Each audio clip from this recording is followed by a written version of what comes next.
Rus imperiýasyna bagly bolan postsovet döwletleri Russiýa garşy hereketlerini görkezip başladylar.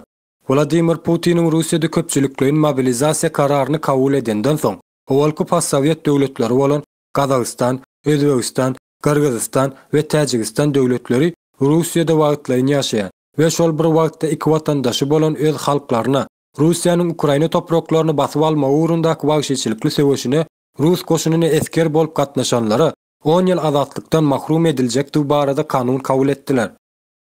Şol bir wagtda Kyrgyzstan, Kazakystan, Özbegistan we Ermenistan Russiýanyň Mir bank kartyny içerki bank sistemalarynda olanlyşyny gadagyn etdiler.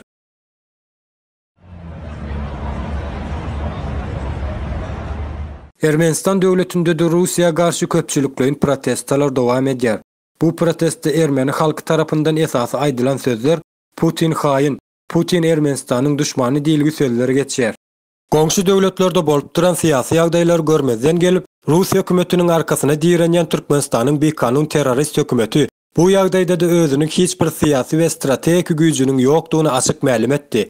We munyň üstesine de özüniň hökümetdigini Türkmen halkyna gorku we propaganda ýoly bilen görkezmäne synanşýar.